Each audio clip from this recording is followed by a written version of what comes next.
పెదకూరపాడులో పెద్ద పంచాయతీ నడుస్తోంది. YCP TDP శ్రేణుల మధ్య కొత్త జగడం షురువైంది. ఒకరిపై ఒకరు విమర్శల దాడికి దిగడమే కాదు, చర్యకు ప్రతిచర్య అంటూ రాజకీయాన్ని మరింత హీటెక్కిస్తున్నారు.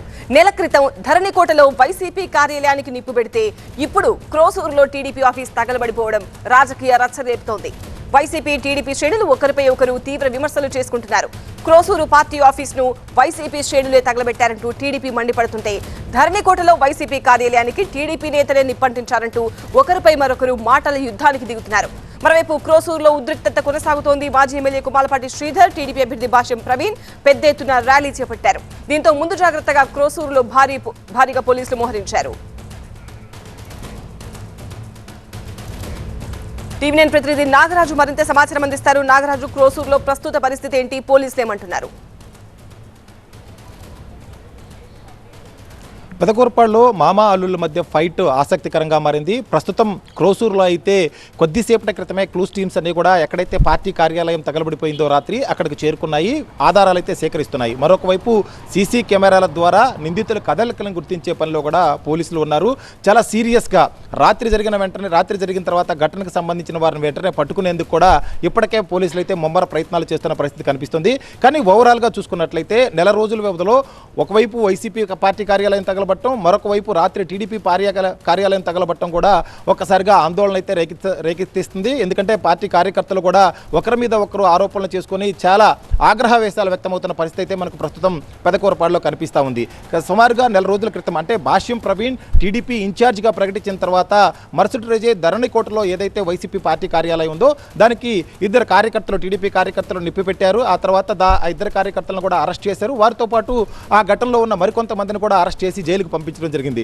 సరిగ్గా ఈ ఘటన జరిగిన నెల రోజులు కాకముందే రాత్రి 11:30 తర్వాత క్రోసూరులోని టీడీపీ కార్యాలయానికి కొంతమంది దుండగులు నిప్పు పెట్టారు. అయితే ఆ నిప్పు పెట్టింది వైసీపీ కార్యకర్తలని చెప్పేసి టీడీపీ నేతలంతా కూడా ఆరోపిస్తున్న నేపథ్యం కనిపిస్తుంది. మరొక వైపు టీడీపీలో రెండు వర్గాలు ఉన్నాయి. ఒకటి కొమ్మాలపాటి శ్రీధర్ వర్గం, మరొక వైపు భాష్యం ప్రవీణ్ వర్గం ఉన్నాయి. ఆ వర్గాల మధ్య విభేదాలే పార్టీ కార్యాలయాన్ని తగలబట్టడానికి ప్రధాన కారణం అని చెప్పేసి వైసీపీ నేతలు ఆరోపిస్తున్నారు. పార్టీ కార్యాలయాన్ని ఎవరు తగలబెట్టారో వారిని పట్టుకొని కఠినంగా శిక్షించాలని రెండు పార్టీలకు సంబంధించిన నేతలు డిమాండ్ చేస్తున్న పరిస్థితి అయితే ప్రస్తుతం మనకి పెదకూరపాడులో కనిపిస్తుంది.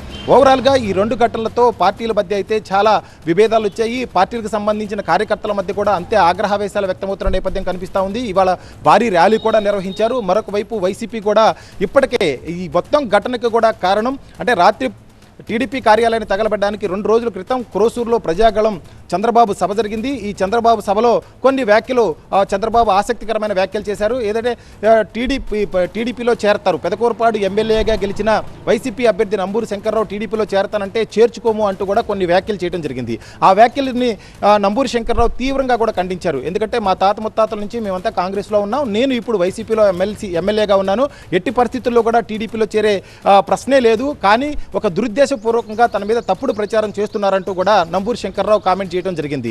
అయితే నంబూరు శంకర్రావు ఈ కామెంట్ చేస్తున్నప్పుడు చంద్రబాబును ఉద్దేశించి కొన్ని అనుచిత వ్యాఖ్యలు చేశారంటూ, పెద్ద వయసులో ఉన్న చంద్రబాబు మీద ఆ విధంగా అనుచిత వ్యాఖ్యలు చేయడాన్ని కూడా తప్పుపడుతూ టీడీపీ ఇన్ఛార్జి భాష్యం ప్రవీణ్ కూడా మీడియా ముందుకు రావటం, ఆ మీడియాలో దాదాపుగా నంబూరు శంకర్రావుకు సంబంధించి అనేక ఆసక్తికరమైన కామెంట్స్ కూడా చేయడం జరిగింది. మా కార్యకర్తలకు మేము చిటికేస్తే ఎక్కడుంటారో కూడా వైసీపీ వాళ్ళకి తెలియదు అంటూ కూడా భాష్యం ప్రవీణ్ వ్యాఖ్యానించడం జరిగింది. ఈ మాటల యుద్ధం జరుగుతున్న క్రమంలోనే పార్టీ కార్యాలయం కూడా రాత్రి తగలబడిపోయింది. దీంతో ఇప్పటికైతే పోలీసులు ఎవరిని కూడా గుర్తించలేదు. సీసీ కెమెరాల ఆధారంగా అయితే నిందితులను గుర్తించే పనిలో పోలీసులు ఉన్నారు.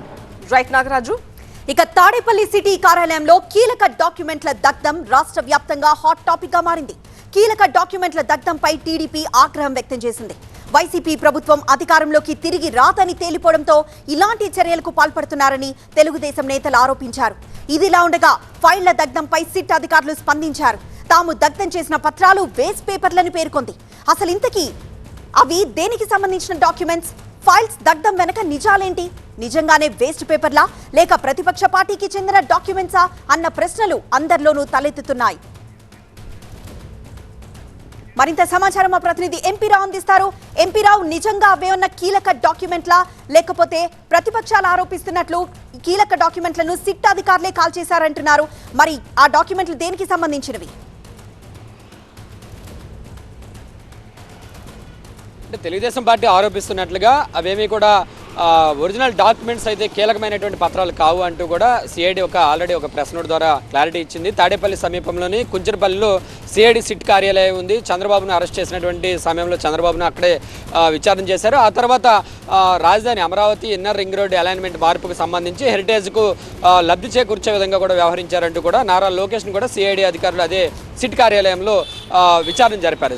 లోకేష్ విచారణ సందర్భంగా హెరిటేజ్కి సంబంధించినటువంటి కొన్ని కీలకమైనటువంటి డాక్యుమెంట్స్ కూడా సిఐడి అధికారులు సేకరించారు. అయితే ఈరోజు తగులుపెట్టినటువంటి ఆ సిట్ కార్యాలయం ప్రాంగణంలోనే ఆ సమీపంలోనే కొద్దిగా పత్రాలు కొన్ని డాక్యుమెంట్స్ తగలబెట్టడము, ఆ కొన్ని డాక్యుమెంట్స్ మీద హెరిటేజ్ లోగో ఉండడం కూడా చూసి అవి కావాలనే హెరిటేజ్కి సంబంధించినటువంటి కీలకమైనటువంటి డాక్యుమెంట్స్ తగలబెట్టారు అంటూ కూడా తెలుగుదేశం పార్టీ నేతలు ఆందోళనకు దిగారు, ఆరోపణలు కూడా చేస్తూ వస్తున్నటువంటి పరిస్థితి. గతంలో లోకేష్ విచారణ సమయంలో కొన్ని ఫేక్ డాక్యుమెంట్స్ కూడా వాటిలో యాడ్ చేశారు. ఆ ఫేక్ డాక్యుమెంట్స్ అన్నింటినీ కూడా త్వరలోనే గవర్నమెంట్ చేంజ్ అయిపోతుంది కాబట్టి ఆ ఫేక్ డాక్యుమెంట్స్ విషయం ఎక్కడ బయటపడుతుందనే ఉద్దేశంతో ఆ డాక్యుమెంట్స్ అన్నింటినీ కూడా తగలబెట్టేశారని చెప్పి టీడీపీ నాయకులు ఆరోపణలు చేస్తున్నటువంటి సమయంలోనే సిఐడి నుంచి సిట్ ఐజీ కొల్లి రఘురామరెడ్డి కూడా ఒక ప్రెస్ నోట్ కూడా రిలీజ్ చేశారు. అసలు వాస్తవాలు ఏంటి అనే దాని మీద కూడా పూర్తి వివరణ ఇచ్చారు. ఈ హెరిటేజ్ కేసుకు సంబంధించి మొత్తం విజయవాడ ఏసీబీ కోర్టులో 5 ఛార్జ్ షీట్లు దాఖలు చేశాము. ఈ ఛార్జ్ షీట్లకు సంబంధించి ఒక్కో ఛార్జ్ షీట్లోనూ కూడా 12 నుంచి 40 మంది వరకు కూడా నిందితులు ఉన్నారు. ఈ కేసులకు సంబంధించినటువంటి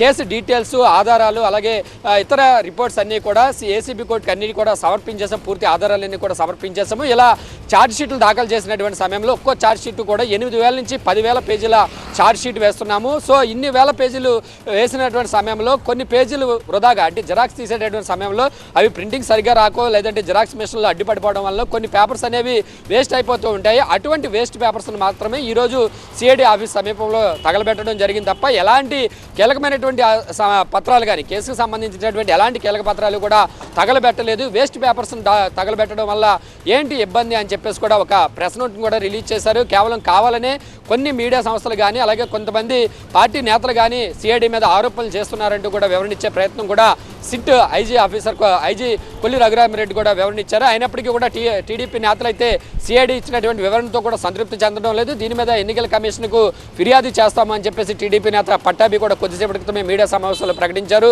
దీని మీద పూర్తి స్థాయిలో విచారణ జరపాలి. అసలు ఎందుకు సిట్ కార్యాలయం వద్ద సిట్ సిబ్బంది డాక్యుమెంట్స్ని తగలబెట్టాల్సి వచ్చిన పరిస్థితి వచ్చిందని చెప్పేసి కూడా టీడీపీ ఇంకా ఈ విషయాన్ని కంటిన్యూ చేస్తున్నటువంటి పరిస్థితి. సిఐడి వివరణ ఇచ్చినప్పటికీ కూడా టీడీపీ నేతలు ఇంకా ఈ వివాదాన్ని మరింత పెద్ద చేయాలనే ఆలోచనతోనే ఉన్నారు. రేపు లేదా ఎల్లుండి ఎన్నికల కమిషన్ కూడా ఫిర్యాదు చేస్తామంటున్నారు. సిఐడి మాత్రం అయితే దీని మీద వివరణ ఇచ్చేసింది.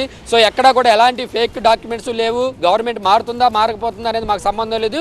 వేస్ట్ పేపర్స్ను మాత్రమే జిరాక్స్ తీసినటువంటి సమయంలో వచ్చినటువంటి వేస్ట్ పేపర్స్ను మాత్రమే తగలబెట్టాము. ఈ హెరిటేజ్ కేసుకు సంబంధించినటువంటి ఆల్రెడీ అన్ని రకాల డాక్యుమెంట్స్ కానీ ఛార్జ్ షీట్స్ కానీ ఏసీబీ కోర్టులో ఫైల్ చేసేసాం కాబట్టి ఇంకెలాంటి డాక్యుమెంట్స్ కూడా మా వద్ద లేవు. ఫేక్ డాక్యుమెంట్స్ క్రియేట్ చేయడానికి కూడా మాకు ఎలాంటి అవసరం కూడా లేదు అని చెప్పేసి కూడా సిఐడి అయితే వివరించినటువంటి పరిస్థితి. టీడీపీ నేతలు మాత్రం దీన్ని ఇంకా మరింత ప్రొలాంగ్ చేసే ఆలోచనలు మాత్రం ముందుకెళ్తున్నారు. ఎన్నికల వేళ ఏపీలో మద్యంతో పాటు భారీగా నగదు పట్టుబడడం హాట్ టాపిక్ గా మారింది. ఏలూరు జిల్లా పెదపాడు మండలం కలపర టోల్ గేట్ వద్ద బంగారం, వెండి పెద్ద మొత్తంలో పట్టుబడింది. సుమారు 33 కిలోల బంగారం, 16 కిలోల వెండిని పోలీసులు పట్టుకున్నారు. మరోవైపు ఏలూరు ఎస్బీఐ బ్యాంక్ నుంచి తరలిస్తున్న 15 లక్షల రూపాయలను సరైన పత్రాలు లేకపోవడంతో పోలీసులు సీజ్ చేశారు. ఇటు కర్నూలులోనూ భారీ ఎత్తున అక్రమ మద్యాన్ని సీజ్ చేశారు అధికారులు. 14 లక్షల విలువైన మద్యం బాటిళ్లను స్టేషన్ కు తరలించి 4గురిపై కేసు నమోదు చేశారు. ఇదే అంశానికి సంబంధించి మరింత సమాచారాన్ని మా ప్రతినిధి రవి అందిస్తారు. రవి, చెక్పోస్టుల దగ్గర ఎన్నికల సమయంలో భారీగా కూడా డబ్బు, నగదు, ఇతర వస్తువులు పట్టుబట్టడం అనేది ఇప్పుడు చర్చనీయాంశంగా మారినటువంటి పరిస్థితి కనిపిస్తోంది. పెద్ద ఎత్తున ఈరోజు ఏలూరు సమీపంలోని కలపరు చెక్పోస్ట్ వద్ద భారీగా కూడా బంగారం, వెండి ఆభరణాలు పట్టుబడ్డాయి. 16.5 కేజీల గోల్డ్, అదేవిధంగా 33.1 కేజీ ఆఫ్ వెండి ఆభరణాలు అనేవి విజయవాడ నుంచి తరలిస్తూ ఉన్నారు. వీటిని విజయవాడలోని ఒక సంస్థ గోల్డ్ విక్రయించే సంస్థ దగ్గర నుంచి కూడా ఇవి తరలిస్తున్నట్లు అధికారులు గుర్తించారు. వీటిని రాజమండ్రి, అదేవిధంగా భీమవరం ప్రాంతాలు, నర్సాపురం, బందరు ఈ ప్రాంతాల్లో ఉన్నటువంటి బంగారు వ్యాపారులకు ఈ మొత్తం గోల్డ్ ఆభరణాలన్నీ కూడా సరఫరా అవుతున్నాయని చెప్పి గుర్తించారు. అయితే వారి దగ్గర తరలించే సమయంలో వీళ్ళు అంతా కూడా ఈ బంగారం మొత్తాన్ని కూడా ఒక క్లోజ్డ్ కంటైనర్లో దాచి ఉంచి అక్కడి నుంచి రహస్యంగా తరలిస్తున్న పరిస్థితి కనిపిస్తుంది. వాళ్ళ దగ్గర సరైన ధ్రువపత్రాలు అనేవి లేవని చెప్పేసి అధికారుల వర్షనగా ఉంది. పూర్తిగా కూడా వారి దగ్గర కేవలం తనిఖీల సమయంలో జీఎస్టీకి సంబంధించిన బిల్స్ చూపించారు.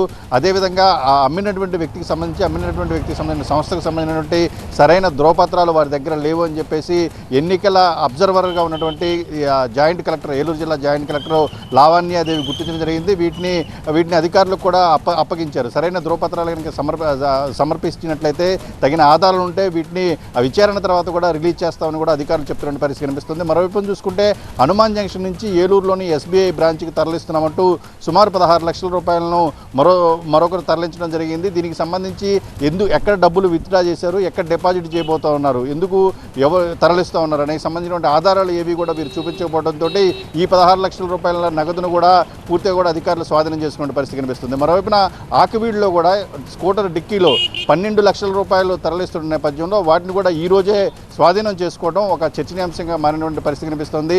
గత కొద్ది రోజుల క్రితం జంగారెడ్డిగూడెంలో హైదరాబాద్ నుంచి కార్గోలో ఏదైతే ఆర్టీసీ కార్గో ఉందో ఆర్టీసీ కార్గోలో 20 లక్షల రూపాయలను పట్టుకోవడం జరిగింది. అంటే తనిఖీలు ముమ్మరంగా జరుగుతున్నాయి. సరిహద్దు ప్రాంతాల్లో కావచ్చు, అదేవిధంగా ఇంటర్నల్గా కావచ్చు, పోలీసులు పెద్ద ఎత్తున తనిఖీలు చేస్తున్న నేపథ్యంలో హైదరాబాద్ నుంచి 500 ప్లాస్టిక్ బకెట్లను ఇక్కడికి జంగారెడ్డిగూడెం తరలిస్తూ అందులో ఒక ప్లాస్టిక్ బకెట్లో 20 లక్షల రూపాయల క్యాష్ను ఉంచేసి ఒక గోనె సంచిలో కట్టేసి ఇక్కడికి పంపించినటువంటి సందర్భం కనిపిస్తుంది. దీనిపైన జంగారెడ్డిగూడెం పోలీసులు కూడా పూర్తి స్థాయిలో అయితే దర్యాప్తు చేస్తున్నారు. మరోవైపున ఇది పెళ్లిళ్ళ సీజన్ కావడంతో 50 లక్షల నుంచి 500 రూపాయలు ఉన్నా కూడా పోలీసులు సీజ్ చేస్తున్నారని చెప్పేసి కొంత పబ్లిక్ నుంచి అయితే ఒక నెగిటివ్ ఒక వాదన అయితే వినిపిస్తున్న పరిస్థితి కనిపిస్తోంది. Out studio. Right, thank you Ravi. Coming to fourth news. ఇక్కడే ఇల్లు తీసుకుంటా, ఇక్కడే ఉంటా, అందరికీ అందుబాటులో ఉంటా అని పిఠాపురం ప్రజలకు ఇచ్చినటువంటి హామీని జనసేన అధ్యక్షుడు పవన్ కళ్యాణ్ అమలు చేస్తున్నారు. ఇక పిఠాపురం వాసి కాబోతున్నారు పవన్ కళ్యాణ్. గొల్లప్రోలు మండలం చేబ్రోలులో తన నివాసాన్ని ఏర్పాటు చేసుకోబోతున్నారు. ఆయన ఎంపిక చేసుకున్నటువంటి భవనానికి తుది మెరుగులు దిద్దుతున్నారు. చేబ్రోలుకు చెందినటువంటి రైతు 3 అంతస్తుల భవనాన్ని నిర్మించగా పార్టీ కార్యకలాపాల నిర్వహణ వసతికి అనువుగా ఉండడంతో ఈ నివాసాన్ని ఆయన ఎంపిక చేసుకున్నట్టుగా తెలుస్తోంది. ఉగాది పర్వదినాన కొత్తింట్లోకి అడుగు పెట్టబోతున్నారు పవన్ కళ్యాణ్. ఈ ఇంటికి సమీపంలోనే పంట పొలాల్లో హెలిప్యాడ్ పనులు కూడా జరుగుతున్నాయి. దీనికి సంబంధించి మరింత సమాచారం మా బ్యూరో చీఫ్ ఈశ్వర్ అందిస్తారు. ఈశ్వర్, పిఠాపురం ప్రజలకు ఇచ్చినటువంటి హామీని జనసేన అధ్యక్షుడు పవన్ కళ్యాణ్ నెరవేర్చబోతున్నారు. రేపు ఏ సమయానికి గృహ ప్రవేశం చేయబోతున్నారు? గృహప్రవేశానికి సంబంధించి ఇంకా ఖచ్చితమైన ముహూర్తంకు సంబంధించిన సమాచారం రావాల్సి ఉంది. అయితే పవన్ కళ్యాణ్ ప్రస్తుతం 15 సంవత్సరాలుగా రాజకీయ నాయకుడిగా ఉన్నప్పటికీ ఆయన సినిమా స్టార్, సెలబ్రిటీ కాబట్టి ఆయన ప్రతి కదలిక చాలా ఆసక్తికరంగా ఉంటుంది. అలాగే అంత ఆసక్తికరంగా అభిమానులు కూడా పర్యవేక్షిస్తుంటారు. సో ఈ నేపథ్యంలో ఆయన రేపు చేరబోయే ఇంటి గురించి పెద్ద ఎత్తున ప్రచారం జరుగుతుంది, పెద్ద ఎత్తున వైరల్ అవుతుంది. ఎక్కడైతే ఆయన పిఠాపురంలో పోటీ చేయబోతున్నారో అక్కడ స్థానికంగా ఇక్కడే నివాసం ఉంటా అని చెప్పి ఆయన హామీ ఇచ్చారు. సాధారణంగా ఎన్నికల్లో ఓటర్ల నమ్మకాన్ని పొందాలన్నా, అక్కడ స్థానికంగా ఉన్న ప్రజలతో మమేకం కావాలన్నా అక్కడ ఓటర్లో ఒకరిగా కొనసాగాల్సిన అవసరం ఉంటుంది. ఈ సమయంలో ఖచ్చితంగా ఆయన పిఠాపురంలో స్టే చేయాల్సి ఉంటుంది. కాబట్టి ఆయన తీసుకునే నివాసం ఎలా ఉంటుందో అన్న ఆసక్తి అందరిలో ఉంటుంది. అదే కరెక్ట్గా అట్లాంటి సమయంలోనే అక్కడ పిఠాపురంలో ఉన్న 54 గ్రామాల్లో, గ్రామ పంచాయతీల్లో మంచి నివాసం కోసం వెతికారు. ఇటీవలనే ఓడూరి నాగేశ్వరరావు అని చెప్పి ఆయన కూడా జనసేన అభిమాని, అలాగే పవన్ కళ్యాణ్ అభిమాని కూడా. ఆయన ఒక కొత్త నివాసాన్ని నిర్మిస్తూ వస్తున్నారు. దాదాపు 7,000 చదరపు అడుగులున్న ఆ నివాస గృహంలో దాదాపు 3 ఫ్లోర్లు ఉన్నాయి. మొదటి ఫ్లోర్లో పార్టీ కార్యకలాపాల నిర్వహణకి, అలాగే మిగతా 2-3 ఫ్లోర్లో డూప్లెక్స్ హౌస్గా నిర్మాణం చేశారు. ప్రతి ఫ్లోర్కి ఒక కిచెన్ లాంటివి ఏర్పాట్లు ఉన్నాయి. సో ప్రస్తుతానికి పవన్ కళ్యాణ్ నివాసం ఉండేదాకా అక్కడ ఉండాలని నిర్ణయించారు.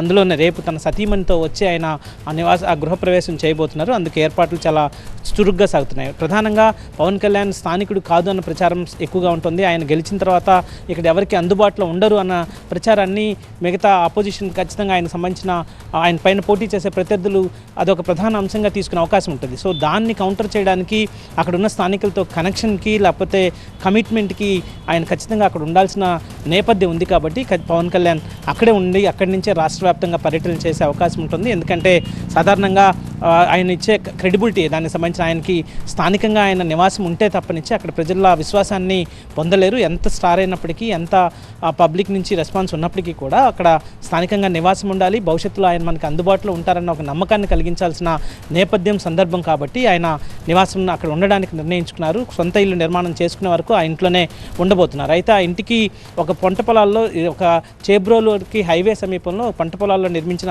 నివాసం కావడంతో చుట్టుపక్కల కూడా ఖాళీ స్థలాలు ఉన్నాయి. సమీపంలోనే హెల్ప్యాడ్ కూడా నిర్మాణానికి అనువుగా ఉండడంతో హెల్ప్యాడ్ నిర్మాణాన్ని కూడా చేస్తున్నారు. ఆయన రాష్ట్రం మొత్తం మీద పర్యటించే అవకాశం ఉంటుంది కాబట్టి హెలికాప్టర్ ఎక్కువ వినియోగిస్తున్నారు కాబట్టి ప్రస్తుతం అక్కడ హెలికాప్టర్ కూడా హెల్ప్యాడ్ దగ్గరలో ఉంచుకుని నివాసానికి దగ్గరలోనే మిగతా ఒకవేళ పార్టీ కార్యక్రమాలు ఏదైనా పెద్దగా కార్యకర్తల సమావేశాలు ఏర్పాటు చేయాలంటే పక్కనే ఉన్న ప్రైవేట్ ఏదైతే ఈ రెసిడెన్సీస్ ఉంటాయో వాటిల్లో ఇట్లాంటి పార్టీ కార్యక్రమాలు నిర్వహించబోతున్నారు. అలాగే తన నివాసానికి అనుకూలంగా అక్కడ ఉంటుందనే ఉద్దేశంతో దాంట్లో రేపు ఆయన అక్కడ ఉగాదికి ఒక ఆస్పీషియస్ డే కాబట్టి సాధారణంగా రేపు అందులో ఎలక్షన్స్ కూడా దగ్గరగానే ఉన్నాయి కాబట్టి నామినేషన్స్ కూడా 18వ తేదీ నుంచి స్టార్ట్ అవుతున్నాయి కాబట్టి రేపు ఆయన వచ్చే అవకాశాలు ఎక్కువగా ఉన్నాయి. ఇంకా దానికి సంబంధించిన నిర్ధారణ అయితే జనసేన ఇంకా చేయాల్సింది. ఖచ్చితంగా వచ్చే అవకాశాలు మాత్రం ఎక్కువగా ఉన్నట్టుగా మనకు అర్థమవుతుంది. అయితే ఆ ఇంటి అద్దెకి సంబంధించి ఒక ఆసక్తికరమైన అంశం, ఆ ఇంటిని ఉచితంగా ఇస్తున్నారు. ఆ ఇంటి యజమాని ఓడూరు నాగేశ్వరరావు కేవలం ₹1 అద్దె మాత్రమే చెల్లించమని కోరారు. ఆయన పవన్ కళ్యాణ్కి అభిమానం కావడం అలాగే జనసేన పార్టీకి సింపథైజర్ కావడంతో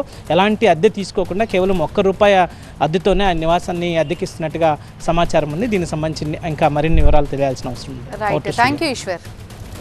ఇక ఫైనలీ హైదరాబాద్ శివార్లలోని ఆదిపట్లలో జరిగిన బాలన్న హత్య కేసు మిస్టరీగా మారింది.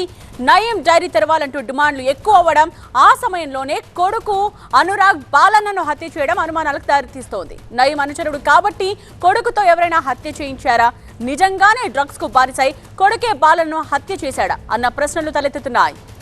తనయుడు చేతిలో ప్రాణాలు కోల్పోయిన తిరుపాటి బాలన్న నయీం అనుచరుడిగా పోలీసులు వెల్లడించారు. బాలన్న గతంలో నక్సలైట్ గా పనిచేశారన్నారు. మృతుడిపై 35 కేసులున్నట్టు తెలిపారు. హత్యకు గల కారణాలపై దర్యాప్తు చేస్తున్నారు. మా ప్రతినిధి రంజిత్ సిద్ధంగా ఉన్నారు ఈ డీటెయిల్స్ తో. రంజిత్, నయీం డైరీ మీద మళ్లీ ఫోకస్ పడగానే వెంటనే ఈ హత్య జరిగింది. సో దీన్ని ఎలా చూడాల్సిన అవసరం కనిపిస్తోంది? పోలీసులు ఏం చెప్తున్నారు? అంటే ఈ కేసుని కూడా పూర్తిగా తప్పుదోవ పట్టించేటువంటి ప్రయత్నాన్ని కుమారుడు అనురాగ్ చేసినట్టుగా కూడా పోలీసుల దర్యాప్తులో తేలింది. కేవలం గాంజాయి మత్తులోనే ఈ హత్య చేశానన్నటువంటి విషయాలను పోలీసుల దర్యాప్తులో ఒప్పుకున్నారు. కానీ పోలీసులు ఈ కేసులో ఇంకా సీరియస్గా దృష్టి పెట్టి దర్యాప్తు చేస్తే ఈ మొత్తం మర్డర్ వెనుక ఒక పెద్ద కాన్స్పిరసీ దాగుందనేది కూడా పోలీసులు దర్యాప్తులో తేల్చారు. బాలన్నపై దాదాపు ఇప్పటికే 35కు పైగా దానికి సంబంధించి మర్డర్ కేసులు ఉన్నాయి. ఆ తర్వాత నయీంకి చాలా క్లోజ్ అసోసియేట్ కావడంతో ఆయనకు సంబంధించిన ఆస్తుల వివరాలు కావచ్చు, ఆయనకు ఉన్నటువంటి ప్రతి ఒక్క అంశంలో నయీంకి చాలా సన్నిహితమైనటువంటి వ్యక్తి కావడంతో బాలన్నకు ఉన్నటువంటి పరిచయాలు కావచ్చు, బాలన్న ద్వారా కూడా ఆయనకు సంబంధించిన విషయాలన్నీ కూడా బయటకు వచ్చేటువంటి అవకాశాలు ఉంటాయి. కాబట్టి కుమారుడిని అడ్డుగా పెట్టుకుని బాలన్నను హత్య చేశారన్నటువంటి విషయాలు కూడా ఇప్పుడు దర్యాప్తులో వెలుగులోకి వస్తున్నాయి. సో ఇప్పుడు ఇంకా పోలీసులు ఏదైతే హత్య చేసినటువంటి అనురాగ్కి ఉన్నటువంటి పరిచయాలు ఏంటి, ఎందుకంటే బాలన్నకు చాలా మందితో శత్రుత్వం కూడా ఉంది. కొన్ని రోజుల పాటు ఆయన అండర్ గ్రౌండ్లో ఉన్నారు. కానీ ఇప్పుడు స్వయంగా నయీంకి సంబంధించిన డైరీ తిరిగి తెరవాలన్నటువంటి ఒక డిమాండ్ పెద్ద ఎత్తున వినిపిస్తుంది. కాంగ్రెస్ పార్టీకి సంబంధించిన నేతలు, విఎస్ లాంటి నేతలు కూడా నయీంకి సంబంధించిన వాటి విషయంలో కేసు మళ్ళొకసారి పూర్తి స్థాయిలో దానిపై మళ్ళీ దర్యాప్తు చేపట్టాలన్నటువంటి డిమాండ్ కూడా వినిపిస్తున్నారు. సో ఇదే క్రమంలో నయీంకి చాలా క్లోజ్ అసోసియేట్గా ఉన్నటువంటి బాలన్న హత్య వెనుక ఒక కాన్స్పిరసీ దాగుంది. బాలన్నను ఎవరన్నా కుమారుడిని అడ్డు పెట్టుకుని ఆయన హత్య చేశారన్నటువంటి కోణంలో కూడా ప్రస్తుతం పోలీసులకు సంబంధించిన దర్యాప్తు కొనసాగుతుంది. సో ఇదే క్రమంలో అనురాగ్ ఉన్నటువంటి పరిచయాలు ఏంటి, అనురాగ్ రెండో భార్య కొడుకైనప్పటికీ మాత్రం అనురాగ్ గత కొద్ది రోజులుగా తిరుపతి బాలన్నతో చాలా విషయాల్లో కూడా గొడవలు జరిగాయి. సో ఈ గొడవలకు దారితీసిన పరిస్థితులు కావచ్చు, ఆ తర్వాత వీరికి ఉన్నటువంటి ఆస్తులకు సంబంధించిన విషయాలు, ఎందుకంటే బాలన్న అనురాగ్ పేరు మీద కొన్ని ఆస్తులు కూడా చేపట్టాడు, ఆస్తులు కూడా కొనుగోలు చేశాడు. ₹1 ఇల్లును కూడా కొద్ది రోజుల క్రితమే కొనుగోలు చేశాడు. సో ఇలా అనేక ప్రాపర్టీస్ బాలన్నకు తెలుసు. ఆ తర్వాత కొన్ని ప్రాపర్టీలు బాలన్న కొన్ని బినామీల వ్యక్తుల ద్వారా కూడా ప్రాపర్టీని రిజిస్టర్ చేయించాడు. కాబట్టి సో ఈ బాలన్న హత్య వెనుక మాత్రం పోలీసులు చాలా ఇన్డెప్త్గా దర్యాప్తు చేస్తున్నారు. ఈ మొత్తం కొడుకును అడ్డు పెట్టుకొని ఈ బాలన్నకు సంబంధించిన హత్య స్కెచ్ జరిగింది అన్నటువంటి కోణంలో కూడా ప్రస్తుతం పోలీసులకు సంబంధించిన దర్యాప్తు అయితే కొనసాగుతుంది. ఇదే క్రమంలో ప్రస్తుతం ఆదిపట్ల పోలీసులు ఒక స్పెషల్ టీంని ఏర్పాటు చేసి మొత్తం దర్యాప్తు చేస్తున్నారు. ఆ రోజు హత్య 3 రోజుల క్రితం జరిగినటువంటి హత్యలో అక్కడ ఉన్నటువంటి టవర్ లొకేషన్తో పాటు అనురాగ్తో రీసెంట్గా మాట్లాడినటువంటి వ్యక్తులు ఎవరు, ఇవన్నీ కూడా కాల్ డేటా రికార్డ్స్ని కూడా పోలీసులు వెరిఫై చేస్తున్నారు. సో ఈ మొత్తం మర్డర్ వెనకాల ఒక పెద్ద కాన్స్పిరసీ దాగుందనేది మాత్రం కూడా కొన్ని అనుమానాలు అయితే వ్యక్తమవుతున్నాయి. కాబట్టి పోలీసులు ప్రస్తుతం ఆ దిశలో దర్యాప్తు చేస్తున్నారు. అనురాగ్ ఉన్నటువంటి పరిచయాలు ఏంటి, బాలన్నను హత్య చేసేందుకు, ఎందుకంటే బాలన్న గత కొద్ది రోజులుగా నయీం హత్య జరిగిన తర్వాత దాదాపు 3 సంవత్సరాల పాటు ఆయన అజ్ఞాతంలోకి వెళ్ళిపోయాడు. ఆ తర్వాత ఆయన మళ్ళీ అజ్ఞాతం వీడి ఆయన బయటకు వచ్చాడు. కాబట్టి అప్పటి నుండి కుమారుడు అనురాగ్తోనే ఉంటున్నాడు. కానీ ఇక్కడ అనురాగ్ కేవలం గంజాయి మత్తులో చంపాడన్నటువంటి విషయంలోనే కొన్ని అనుమానాలు తలెత్తుతున్నాయి. ఇక్కడ కుమారుడిని అడ్డు పెట్టుకొని వేరే వ్యక్తులు బాలన్నను హత్య చేశారన్నటువంటి కోణంలోనే ప్రస్తుతం ప్రధానంగా పోలీసులకు సంబంధించి ఇన్వెస్టిగేషన్ కొనసాగుతుంది. సో ఇదే క్రమంలో అనురాగ్ ఉన్నటువంటి పరిచయాలు, అనురాగ్ని రీసెంట్గా ఎవరెవరు కలిసారు, ఆయనకు ఉన్నటువంటి బాలన్నకు ఉన్నటువంటి శత్రువులు ఎవరైనా కుమారుడిని అడ్డుగా పెట్టుకొని మొత్తం పన్నాగం పన్నారన్నటువంటి కోణంలోనే ప్రస్తుతం పోలీసులకు సంబంధించిన దర్యాప్తు కొనసాగుతుంది. సో ఇదే క్రమంలో అనురాగ్కి సంబంధించిన కాంటాక్ట్స్ అన్నింటినీ కూడా ప్రస్తుతం పోలీసులు వెరిఫై చేస్తున్నారు. ఇంకా ఈ కేసులో ఈ మొత్తం నయూమ్కి సంబంధించిన వాటి చెల్లెడు పోలీసులు మొత్తం ఈ దర్యాప్తును తిరిగి చేయాలన్నటువంటి ఒక డిమాండ్ పెద్ద ఎత్తున వినిపిస్తున్నటువంటి క్రమంలో బాలన్న హత్య జరగడం మాత్రం కొంత సంచలనం అయితే రేపింది. 35కు పైగా మర్డర్ కేసులు ఉన్నాయి. ఆ తర్వాత అనేక సెటిల్మెంట్లో కూడా ఆయన ఇన్వాల్వ్ అయ్యాడు. బాలన్న అంటేనే నయీంకి చాలా క్లోజ్ అసోసియేట్గా ఉన్నటువంటి వ్యక్తి. ఆయనకు ఉన్నటువంటి చాలా వరకు బినామీ ఆస్తులన్నీ కూడా బాలన్నకు తెలుసు కాబట్టి బాలన్న హత్య వెనుక మాత్రం ఒక పెద్ద కాన్స్పిరసీ దాగుందన్నటువంటి కోణంలోనే ప్రస్తుతం పోలీసులు దృష్టి పెట్టారు. సో ఇదే క్రమంలో ఒక స్పెషల్ టీం ఏర్పాటు చేసి ఈ మొత్తం మర్డర్ సంబంధించిన వెనుక దాగున్నటువంటి వాస్తవాలను బయటకు తీసే పనిలో ప్రస్తుతం పోలీసులు ఉన్నారు.